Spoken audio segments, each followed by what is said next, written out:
Hello YouTube, here is another one of my video for the Overlord of Music Trem, which is a Steinberger, I think R-Trem, S-Trem, R-Trem, I forget which, copy or tribute or license or whatever it is. The problem I'm having now is that this unit locks. So there is a mechanism here that locks it in place. So when it's locked, it doesn't move much. And when it's unlocked, the tram freely moves. It's actually quite a nice mechanism. But the problem is, even when it is locked, there is movement. It may be hard to see, but what is happening, here we go. How much is it moving, right?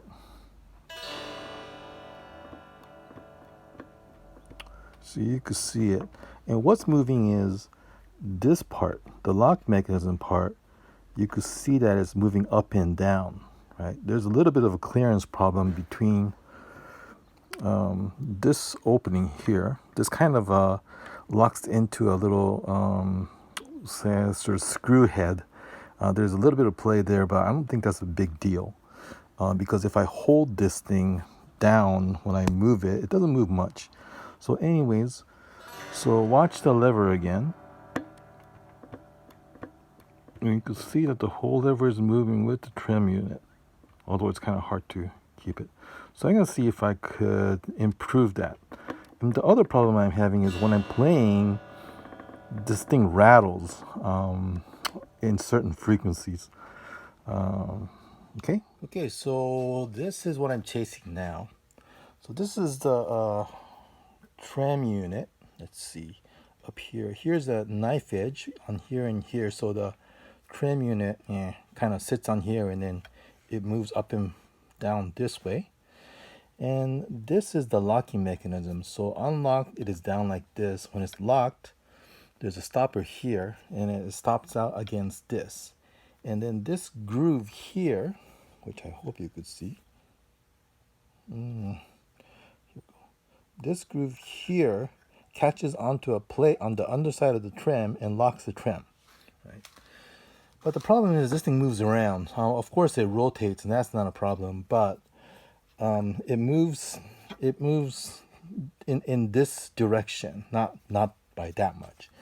So if you watch the rear edge or the bottom edge of this, you'll see that it'll move, not that much of course, back and forth. And I measured it with a caliper and it moves about 0.3 millimeter, which is not a big deal, but it gets you out of tune. Anyway, so I'm going to try to move this so you could see how it moves.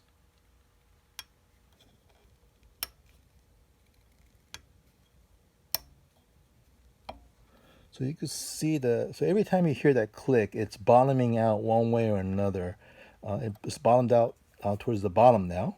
If I move it up, so it bottomed, well, it topped out on the top direction this way. If I push it down this way again, it makes a sound. And again, I'm going to go this way. And if you watch this little space underneath this sort of the rivet or whatever it is, the press fit thing, you can see the gap here increasing and decreasing.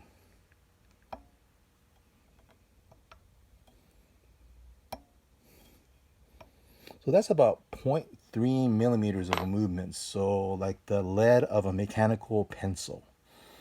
Okay. So what I'm doing here is trying to figure out really how to get this thing removed.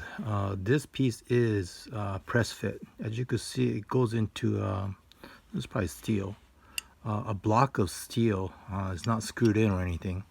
Of course, my intention is to make this like a screw or something that's a tighter fit, diameter wise, so it won't rotate around. So basically I'm using this tool. This is basically an automotive trim removal tool made out of fairly thick metal.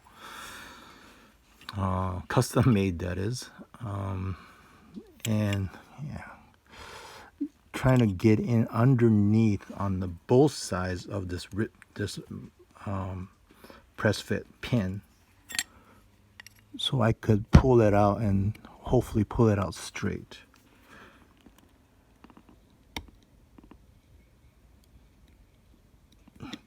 And it is coming out, because so you can see that this is much lighter, less press, less fit, or less tightness, and can see the movement. So now you could easily see the movement, right?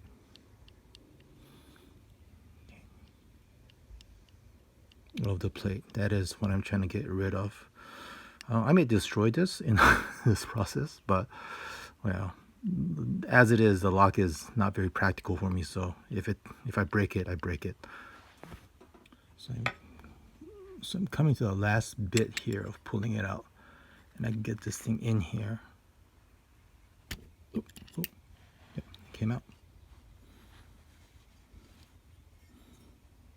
So there's a washer underneath, and it's like a knurled or shafted thing that goes into this hole. And so what I'm interested in is when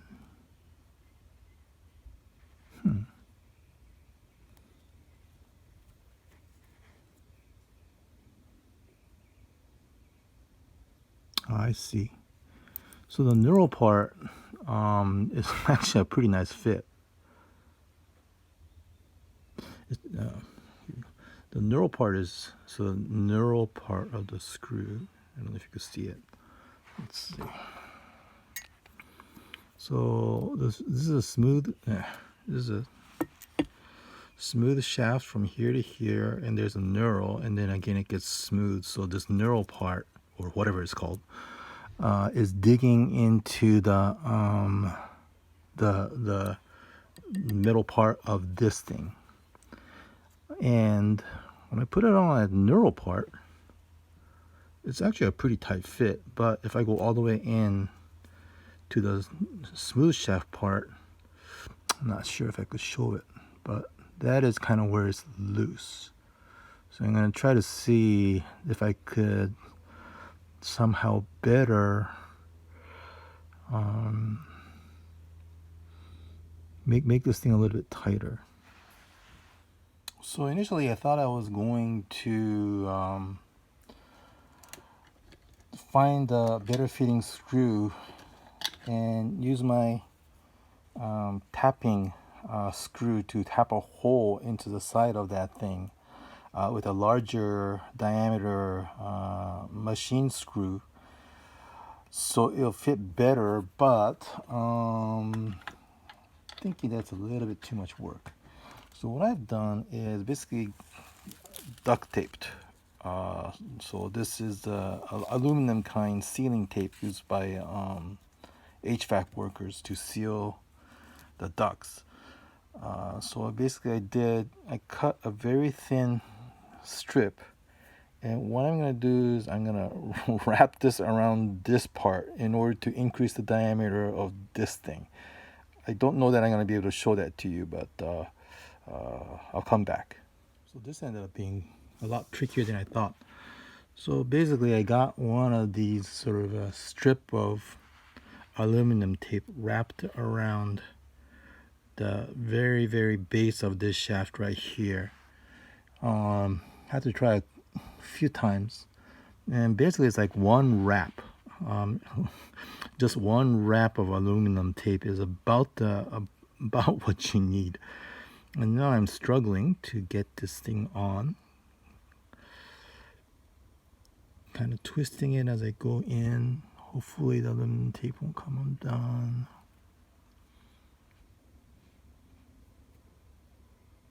And hey, it's in. And is there a play? Well, it's kind of hard to tell, but I don't think there is play. So I'm gonna hammer this back in, or press this back in, and see if it works. So So when I measured previously, and you can't really measure very well, but I talked about the gap being about 0.3 millimeters, and I was measuring this aluminum tape, which is kind of hard to do, and it comes to about 0.12, so 0.24 millimeters. So by having a wrap of this thing around it, let's see, 0.3 in one direction, so two thickness of this, I guess, on the one side and the other side, about 0.26 millimeters, so 0.04 millimeters should be the gap now with this tape in place. Okay, so here's the lock mechanism on this side, and this is the pin that I'm trying to press in. I'm just going to use a vise to press it in. It actually does take quite a bit of force to put it in, which is a little bit surprising.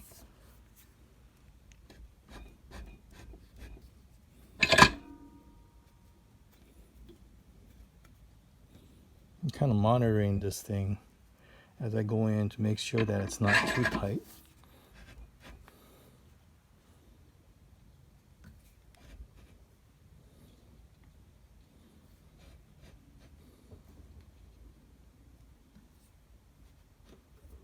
And of course, I oiled the brass washer.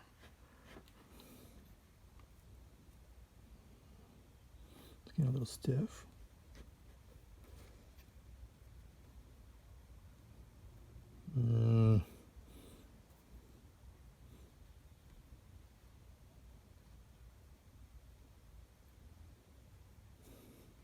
So I've tightened I pressed the piece back in. It was pretty tight.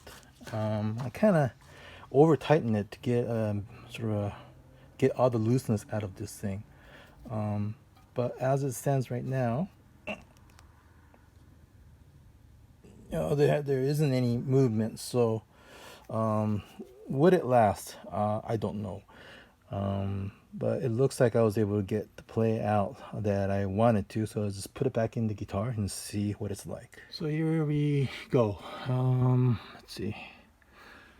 The bridge pieces fell out when I was pushing on it to try to get it installed, and the spring hasn't been adjusted yet. So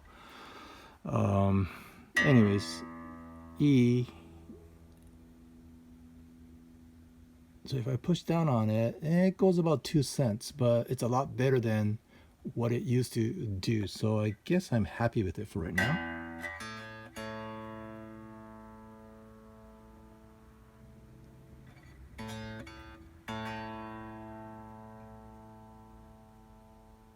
Yeah. So I'm gonna consider it fixed. Okay, that's it.